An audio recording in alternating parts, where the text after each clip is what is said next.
Não estou falando segundo o Senhor, mas como insensato. Visto que muitos se orgulham de modo bem humano, eu também me orgulharei. Vocês, por serem tão sábios, suportam de boa vontade os insensatos. De fato, vocês suportam até quem os escraviza, ou quem os explora, ou quem se aproveita de vocês, ou quem se exalta, ou quem lhes fere a face. Para minha vergonha, admito que fomos fracos demais para isso.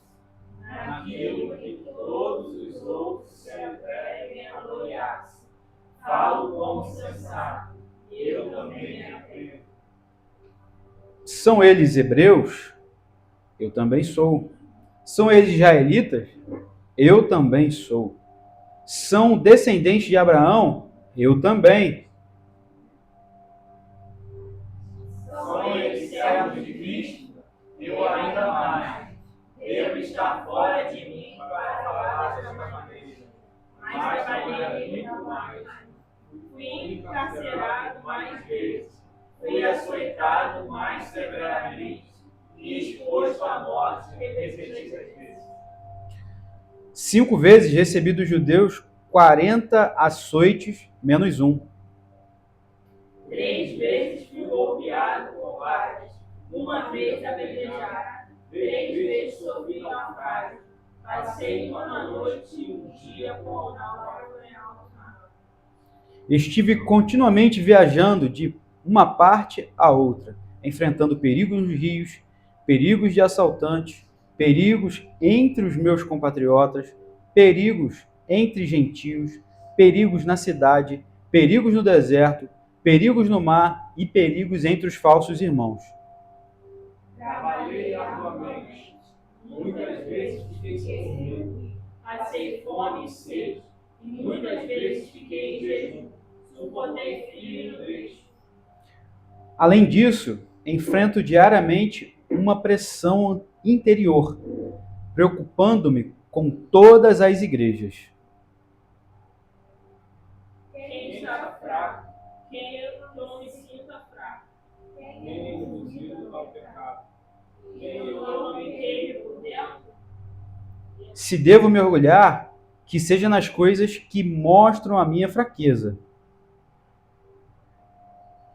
O Deus e Pai do Senhor Jesus, que é bendito para sempre, sabe que não estou mentindo.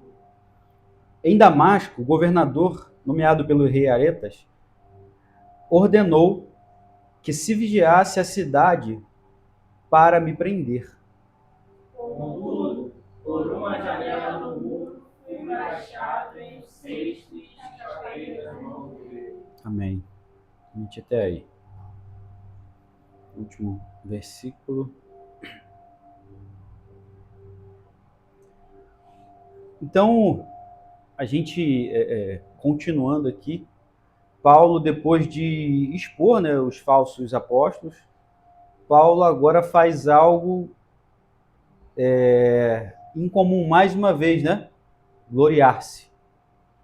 Paulo não está promovendo orgulho pessoal, ele está desmascarando o padrão de autoridade dos falsos apóstolos, né? Os falsos mestres se gloriavam em aparência, eloquência, status e influência.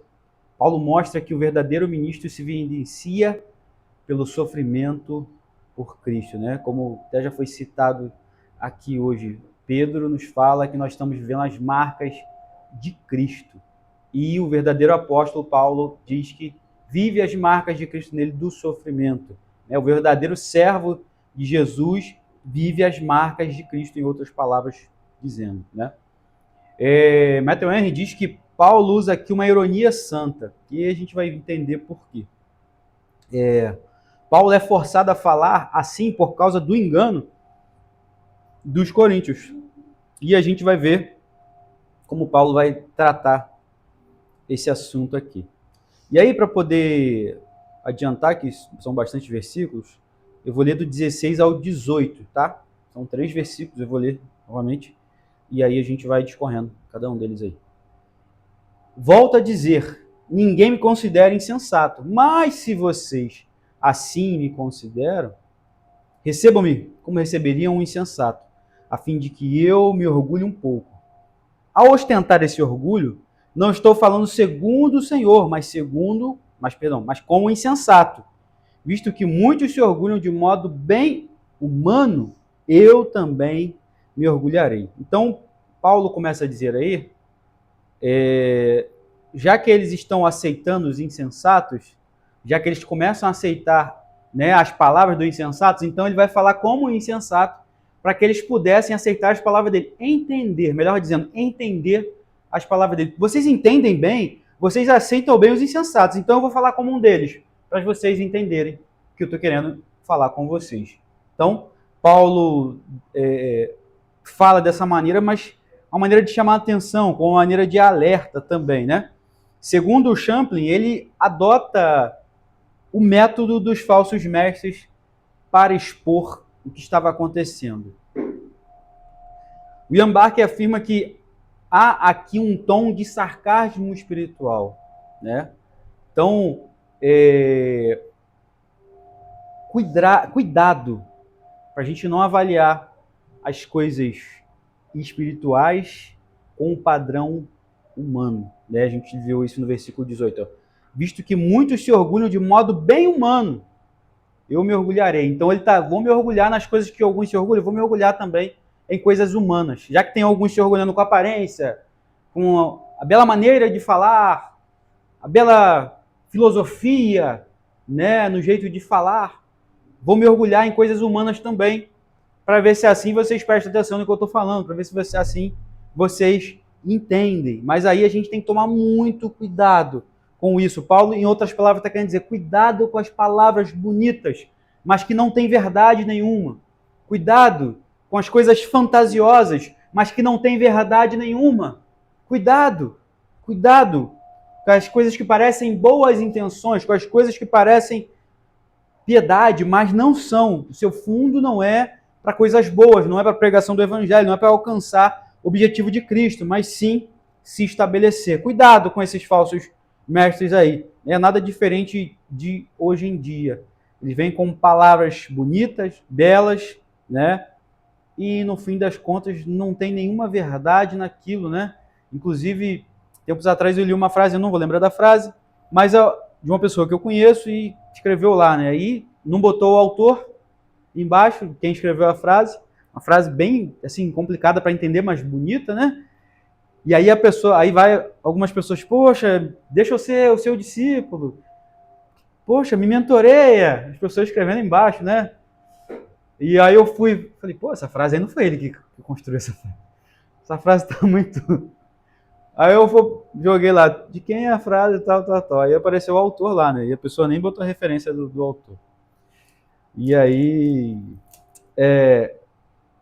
inclusive essas frases as pessoas utilizam hoje em dia, né? Que eu achei curioso porque a pessoa não botou o autor. Mas, enfim, usar essas frases também de efeito não faz sentido nenhum para o evangelho.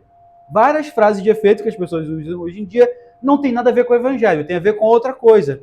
E aí tem a ver com aquilo que Paulo está falando aqui, que as pessoas vão usar orgulho, visto que muitos se orgulham de modo bem humano, né?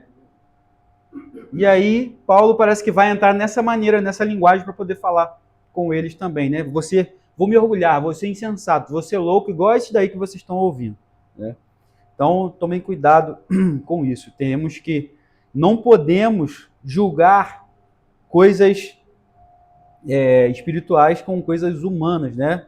E era isso que eles estavam fazendo, né? Julgando ali se eles tinham uma boa dicção, se eles tinham uma boa fala, se eles tinham boa maneira de falar ali, então eles eram de Deus, eles eram os verdadeiros apóstolos. Aquele que falava mais simples não era, né? E não é assim que as coisas são. Versículo 19 a 21. Vocês, por serem tão sábios, suportam de boa vontade os insensatos. Olha como é que ele está sendo sarcástico. Vocês, por serem tão sábios, suportam de boa vontade os insensatos. Em outras palavras, se vocês fossem sábios mesmo, vocês não suportavam de boa vontade os insensatos, né? Versículo 20. De fato, vocês suportam até quem escraviza, os escraviza, olha só. Vocês estão suportando bem até quem os escraviza. Ou quem os explora. Ou quem se aproveita de vocês. Ou quem se exalta. Ou quem lhes fere a face. Gente, eu lendo esse texto aqui, eu fico pensando nos líderes do passado e nos líderes de hoje em dia, né? E é tão difícil, é tão terrível quando você tenta, inclusive, trazer uma mensagem para alguém, trazer uma correção para alguém de uma coisa que talvez o pastor, o apóstolo, o líder ou alguém ensinou para essa pessoa errada. E essa pessoa se coloca numa posição tão rígida porque os líderes os ensinaram a estar assim, né?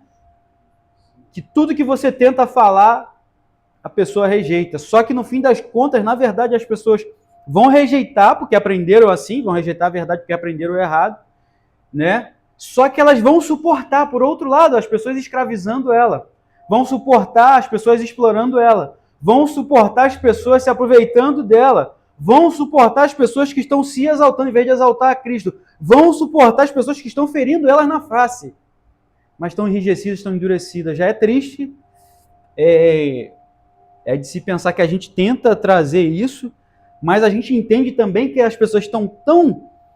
como é que eu posso dizer? Estão ali só ouvindo aquilo, aquela mensagem que não é mensagem do Evangelho, está começando a ficar massificada na memória, endurecida ali no coração, que elas não rejeitam as outras coisas. E só aceita aquela mensagem ali que é errada. Olha só, as pessoas rejeitam a Cristo e preferem ser escravizadas pelos homens. Rejeitam a Cristo e preferem ser exploradas pelos homens. E a gente tem que orar para essas pessoas. Se tem alguma pessoa próxima de você, da sua família, que estão desse jeito aí, sendo abusadas espiritualmente, a sua sanidade está sendo abusada por falsos líderes, ore por essas pessoas. E sempre que tiver a oportunidade, fale a verdade, porque você vai estar falando a palavra de Deus. Talvez eu e você um dia estávamos nessa posição, exatamente nessa posição, né? Acreditando em tudo o que se falava para a gente, sem consultar o que a Bíblia dizia, falando que aquilo sim era a palavra de Deus, que aquilo sim era servo de Deus e o resto não prestava, né? Porque a gente ouvia isso o tempo todo e era o que a gente reproduzia. Ore por essas pessoas. Pregue a palavra para elas se você tiver oportunidade, né? Então, Paulo aqui está repreendendo a igreja. Eles toleravam o abuso, a arrogância, mas rejeitavam o evangelho de Deus. Isso não é espiritualidade. Isso não é o verdadeiro evangelho. Eles confundiam a autoridade de Deus pelo abuso dos homens. Eles confundiam aquilo que era a autoridade que Deus dava para um apóstolo, né, por imposição, né, por medo da exposição pública, por medo das pessoas, do próprio líder falar da pessoa, de púlpito, vamos dizer assim, eu estou trazendo já para os dias de hoje, né? Então as pessoas confundiam, assim como no passado, elas confundiam a autoridade que Deus dava para o apóstolo por aquilo que se estava dizendo que era autoridade, pela colocação de medo. Está fugindo a palavra, estou querendo trazer uma palavra aqui, né? Pior que eu conversei com o Graciele sobre essa semana, sobre abuso espiritual, né? As pessoas ficam com medo da exposição pública. E aí elas acabam fazendo aquilo, cumprindo aquilo, achando que aquilo é autoridade, né? Mas não é autoridade. Aquilo é abuso. Aquilo é terrível, né? Então a gente precisa ter discernimento espiritual para poder entender o que é a autoridade de Deus e o que é a pessoa querendo abusar, de repente, da sua falta de conhecimento, da nossa falta de conhecimento, né? Então a gente precisa ter discernimento disso, buscar discernimento disso para não ficar nesse lugar, né, que ao invés de você ter prazer para buscar a Deus, você está com medo o tempo todo de você ser exposto, né? Então, eles governam através do medo. Governam através de que as pessoas fiquem com medo da exposição pública, né? Então, eles governam através do medo. E isso é terrível. Isso não é autoridade de Deus, isso é um abuso, isso é terrível. Terrível. Terrível, terrível, terrível mesmo, né? Versículo 22, 23. Aí Paulo faz umas perguntas aqui. São eles hebreus? Eu também sou. São eles israelitas? Eu também. são descendentes de Abraão? Eu também. São eles servos de Cristo? Eu ainda mais. Devo estar fora de mim para falar desta maneira, mas trabalhei muito mais. Fui encarcerado muitas vezes, fui açoitado mais severamente e exposto à morte repetidas vezes. Por que Paulo está falando que, como é que ele diz aqui? Devo estar, meu Deus, sumiu o que eu quero falar. Devo estar fora de mim, falando dessa maneira, né? Versículo 23. E ele, eu acho que eu não precisava estar lembrando das coisas que passei para poder mostrar que esses camaradas aí não são verdadeiros apóstolos, e eu sou. Eu acho que eu não precisava fazer isso, mas eu estou tendo que falar. Por isso falou, devo estar fora de mim para falar desse jeito. Eu devo estar fora de mim para falando exatamente da maneira que eles falam, dessa maneira humana, né? Devo estar fora de mim para trazer esses argumentos para poder convencer você. Mas, quando se é necessário, acaba acontecendo de se falar dessa maneira, né? Então, Paulo mostra que também possui credenciais de um apóstolo, né? Ele era judeu, ele era israelita, ele era descendente de Abraão também. Se eles estão buscando essas referências para poder dizer que são, eu também sou tudo isso aí que eles estão falando que são. Eu também sou, né? Então, por isso que ele fala, devo estar louco para poder ter que mostrar minhas credenciais, eu tenho que falar ainda, lembrar isso. Provavelmente muita gente já sabia da história dele e ele está tendo que lembrar da história dele novamente, né? Como ele recebeu a Cristo, quem ele era antes de Cristo, depois, e tudo mais o que aconteceu. Porque ele está falando com uma igreja que foi ele mesmo que plantou. Se foi uma igreja mesmo que ele plantou, as pessoas, é de se pensar que as pessoas conheciam ele, conheciam a história dele, né? E ele também tinha credenciais externas, né? Só que aí a gente tem que pensar que essas credenciais externas, essas credenciais, não significam que as pessoas são servos de Deus realmente, né? Mas é o tratar diário, a vida diária, né, com a pessoa que você vai saber se essa pessoa é servo de Deus. E aí Paulo continua falando sobre a questão dos seus sofrimentos, as suas credenciais externas. Agora ele se gloria naquilo que ninguém gosta de se gloriar, no sofrimento. Os outros se orgulhavam em coisas aparentes, não é isso? Coisas externas. E agora ele vai se gloriar em coisas externas. Só que ele vai se gloriar nos sofrimentos. Olha só, a partir do versículo 24. 5 vezes recebi dos judeus 40 açoites menos 1. 25. 3 vezes fui golpeado com varas. 1 vez apedrejado. 3 vezes sofri naufrágio. Passei uma noite e um dia como náufrago em alto mar. Estive continuamente viajando de uma parte a outra, enfrentando perigos nos rios, perigos de assaltantes, perigos entre os meus compatriotas, perigos entre os gentios, perigos na cidade, perigos no deserto, perigos no mar e perigos entre os falsos irmãos. Trabalhei arduamente. Muitas vezes fiquei sem dormir, passei fome e sede, muitas vezes fiquei em jejum, suportei o frio e a nudez. Então, Paulo falou, eu tenho várias credenciais externas para poder falar também, só que diferente de vocês. Eu tenho credenciais para falar do que eu sofri. E aí, mais uma vez, a gente olha para isso e lembra que essas são as marcas do Evangelho, marca de Cristo. Marcas de Cristo, né? Quando Pedro fala isso, né? O Monique citou isso no início do culto. Estamos vivendo as marcas de Cristo. Paulo também fala isso também, que vive as marcas de Cristo, as marcas de Cristo nele. E isso a gente tem que olhar para o Evangelho e ver, se eu sou servo de Deus, alguma coisa dessa eu vou passar. Nunca posso olhar para o Evangelho, né, e achar que não vai passar nada disso. Alguma coisa disso daí a gente vai passar. E repetidas vezes, várias vezes, se assim for necessário, a gente querendo ou não, a gente entendendo ou não, várias e várias vezes, às vezes na mesma situação, na mesma dificuldade, na mesma dor que você já passou, a ferida parecia que estava fechada, começa a abrir de novo por várias vezes. A gente vai passar por isso. E a gente olhando para o Evangelho, a gente vê que isso foi normal com os servos de Cristo. Só que Pedro também, caminhando ali, aí ele vai dizer que os que nos mantém firme é olhar para a eternidade. O que nos mantém no caminho é olhar para a eternidade, é olhar para o depois dessa vida que vai passar, né? Porque a gente vai olhar para a eternidade. Essa vida aqui tem tempo para poder acabar. Agora, a eternidade que nos espera não tem tempo para acabar, né? Então, o que nos garante? O que faz com que a gente ande nessa vida mesmo com tanta dificuldade? Olhando para a eternidade. É isso que faz a gente continuar caminhando. É isso que faz. Então, Paulo aqui apresenta a sua credencial de sofrimento. Tantas coisas que ele passou, né? E ele afirma que essas são marcas apostólicas, em outras palavras, diz que é como se, aliás, John MacArthur diz que falsos mestres não suportariam isso. Não suportariam. Tudo isso que Paulo passou. Falsos mestres iriam abandonar logo, né? Por que não vai fazer isso por ninguém? Talvez suporte sofrimento por causa dele, os falsos mestres, mas por causa de outro, não vai não. Paulo passou esses sofrimentos ali por causa de Cristo em primeiro lugar.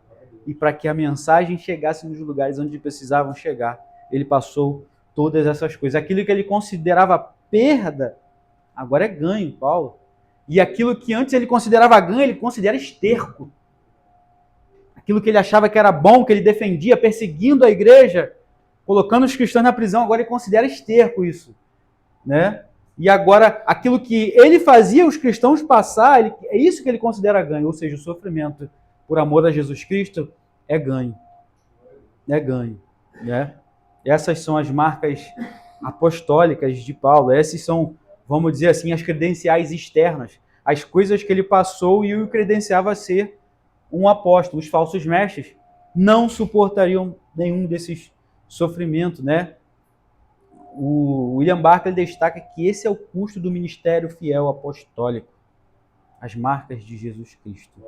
O verdadeiro ministério custa caro. Custa caro. A gente está falando sobre ministério, não está falando sobre salvação. Você não tem que pagar nada para ser salvo. Mas se você vai seguir Jesus Cristo, você vai sofrer. Eu vou sofrer. Não estou profetizando, mas é o que a Bíblia diz. É o que a Bíblia diz. Né? Para alguém falar, que isso, pastor, está repreendido. Vai acontecer. Alguém falou alguma vez que se você quer uma religião tranquila, não procure o cristianismo, não procure o evangelho, procure outra coisa. Não procure. Né? Porque a partir do momento que você entra para Jesus Cristo, no caminho de Jesus Cristo, não vai ser tudo às mil maravilhas. Pelo contrário, os seguidores de Jesus Cristo são perseguidos, assim como Cristo foi perseguido. Né? Então, mas é maravilhoso. Perseguiram a ele, mas até essa perseguição que ele sofreu e os seguidores, ao longo da história, até isso glorificou a Deus. Né? Até isso glorificou. Né? Não sei se é em Hebreus, acho que é em Hebreus, que fala que Jesus Cristo, ainda que sendo filho, aprendeu a obediência pelas coisas que sofreu. Então a gente, sofrendo, está aprendendo a ser obediente a Deus. Né? Sofrendo, passando tribulações, essas tribulações estão gerando em nós o quê? Perseverança. É o que a Bíblia diz. O que gera perseverança em nós são tribulações. Não tem como fugir dessas coisas. A gente foge dessas coisas, a gente está fugindo do Evangelho, está fugindo de Jesus. Né? E aí a gente está aprendendo errado, a gente está no lugar errado. Mas eu tenho certeza que você está no lugar certo, você está ouvindo as palavras certas. Por mais que o pregador não seja perfeito, mas a palavra de Deus é perfeita. Aleluia. Glória a Deus por isso. Aleluia. Versículo 28. Além disso, enfrento diariamente uma pressão interior, preocupando-me com todas as igrejas. Então, Paulo sente um peso pastoral que se preocupa, que ora pelas igrejas, né? Ele tem um sofrimento interno. E o sofrimento, né? Ele fala que ele está ali, o sofrimento dele é como se fosse dores de parto, né? Para que Cristo seja gerado em vocês, alguma coisa assim. Não é isso? É dores a ponto de, para que Cristo, estou aqui me doando e voltando a me doar para que Cristo seja gerado em vocês. Para que Cristo seja formado em vocês. Ele sente essas dores, mas é para que Cristo seja formado na igreja. E ele sabe disso, né? Assim como Cristo um dia foi formado nele, ele quer que outras pessoas recebam isso, ele quer que outras pessoas recebam essa maravilha, essa dádiva de Deus, esse dom de Deus que um dia ele recebeu. Ele sabia que ele estava em trevas, agora, né, depois de estar em Cristo. E ele olha para as pessoas e vê, o mundo está em trevas. E precisa de Jesus Cristo. As pessoas que não têm Cristo precisam de Jesus Cristo, precisam estar na luz, precisam ver na luz. Assim como eu estava cego, como eu estava em trevas, eu quero que essas pessoas que hoje estão recebam a luz como um dia eu recebi. Então Paulo tinha um coração totalmente pastoral ali, de se preocupar pelas pessoas, se preocupar por cada um. E o verdadeiro apóstolo, olhando para os líderes aqui, né, que Paulo está fazendo a comparação, a gente pode pensar que o verdadeiro apóstolo carrega, o verdadeiro pastor, enfim, carrega o povo no seu coração, né? Não deixa de orar, não deixa de cuidar, não deixa de lembrar de cada um deles. E aí, quando eu me coloco na posição de pastor, eu, caramba, Paulo, você dá um exemplo que é difícil de seguir pra caramba. Jesus! Paulo, você tá certo, Paulo. E difícil, Jesus. Muito difícil. Versículo 29, né? Continuando nessa parte de preocupação. Vou ler 28 e 29 para poder ficar melhor. Além disso, enfrento diariamente uma pressão interior, preocupando-me com todas as igrejas. Quem está fraco, que eu não me sinta fraco? Quem é induzido ao pecado, que eu não me queime por dentro? Então, Paulo aqui tem uma total empatia pelo povo, que quando alguém está fraco, ele também se sente fraco. Não que ele esteja fraco, mas ele se coloca na posição da pessoa, né? Na posição da pessoa ali, como se estivesse fraco também, né? Quem é induzido ao pecado, que eu não me queime por dentro, né? Quando alguém é induzido ao pecado, ele fica indignado por aquilo, porque alguém está sendo induzido ao pecado, né? Então é a preocupação de Paulo pela igreja, né? É a preocupação de Paulo mostrando um amor genuíno, né? Pela igreja, um amor pastoral, ali assim dizendo. Versículo 30, né? Se devo me orgulhar, que seja nas coisas que mostram a minha fraqueza. E aí, nós sabemos disso, ele sempre fala sobre a questão de se orgulhar nas coisas que mostram a fraqueza dele, é que quando ele olha para as coisas que aconteceram, se ele olhar para a força dele, ele não pode nada. E aí, na fraqueza dele é que Cristo aparece. Naquilo que ele não podia fazer, aonde ele não podia ir, é que Cristo aparece. Esses dias eu estava com o Benjamin lendo a história de Paulo do naufrágio, né? E a gente vai lendo aquela história do naufrágio e a gente percebe cada coisa, Deus cuidando de tudo, cada detalhe, né? Paulo fala, ó, não vamos entrar no mar agora, não vamos fazer isso agora. Aí o marinheiro vai lá, vamos. A gente vai passar situações terríveis. Ele passa situações terríveis. Aí no final de tudo ele está orando e falando, não, pode ficar tranquilo, a gente vai perder o navio, vai acabar com tudo, mas ninguém daqui vai morrer, é só vocês fazerem o que eu estou falando, porque Deus já tinha falado com ele. Então a gente percebe, caramba, como é que um homem iria determinar essas coisas todas, saber dessas coisas todas, né? E aí a gente vê que é Deus fazendo, é Deus falando, Deus revelando, Deus trazendo as coisas, né? Em cada detalhe, Deus mostrando o quão pequeno nós somos e o quanto Ele é grande, né? Paulo ali como prisioneiro, mas quem estava guiando todo mundo ali, porque Deus estava guiando ele. Parecia estar prisioneiro ali, parecia. Mas Deus é que colocou, vamos dizer que Deus é que colocou Paulo ali naquela prisão ali e estava guiando aquelas pessoas ali, e não se perdeu nenhuma daquelas pessoas ali, porque Deus estava cuidando, né? Glórias a Deus por isso, aleluia.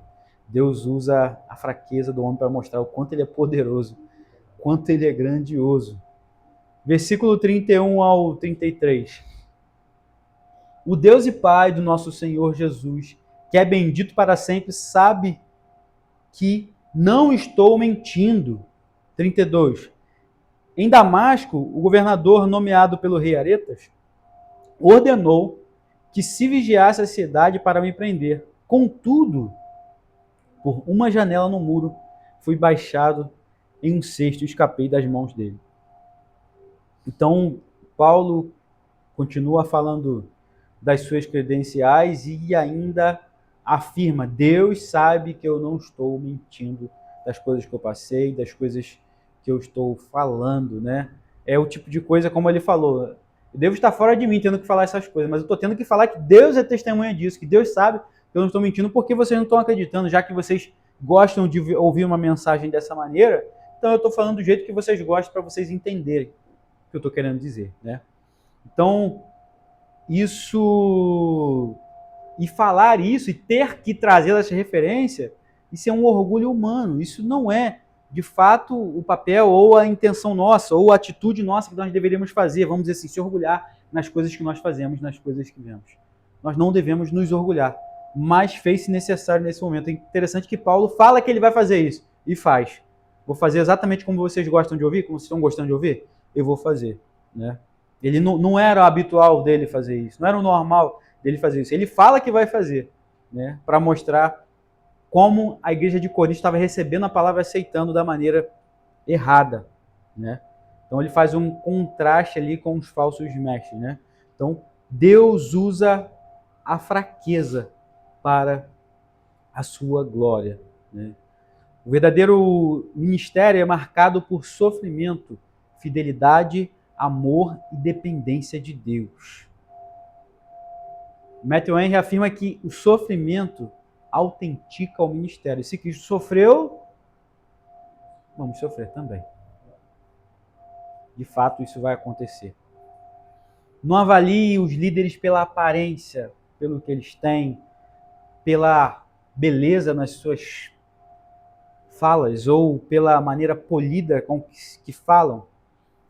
Valorize a fidelidade acima do sucesso, acima dos números. Seguir Cristo envolve renúncia. Deus usa as suas fraquezas para o nome de Deus ser glorificado. Seguir Cristo envolve renúncia. É interessante que, acho que eu falei isso no domingo passado, não existe dificuldade nas pessoas aceitarem o Cristo paz e amor, o Jesus Cristo paz e amor, o Jesus Cristo do não julgueis, né? Mas existe uma dificuldade muito grande das pessoas aceitar o Jesus Cristo que pede a vida toda para elas. Não basta tatuar Jesus Cristo, escrever uma blusa Jesus Cristo, uma blusa escrito eu fui salvo, eu nasci de novo. Jesus Cristo pede sua vida toda. Aqueles seguidores que querem seguir a Jesus, aqueles que querem vir após mim, Jesus fala: tome a sua cruz, negue-se a si mesmo e siga-me. Esse Jesus as pessoas não querem. Elas aceitam o outro Jesus. Um outro Jesus. Pegam as partes boas, textos isolados, textos selecionados do Evangelho. Pegam a parte ali bem gourmetizada do Evangelho ali, a parte gourmet ali, né? Mas a substância as pessoas não querem, né? O mocotó, vamos dizer assim, as pessoas não querem, que é a parte gourmet ali, né? E esse Jesus as pessoas rejeitam. Esse Jesus que pede a vida toda para poder seguir a Ele. Ficamos aqui nessa palavra, meus irmãos. Nós vamos passar a ceia.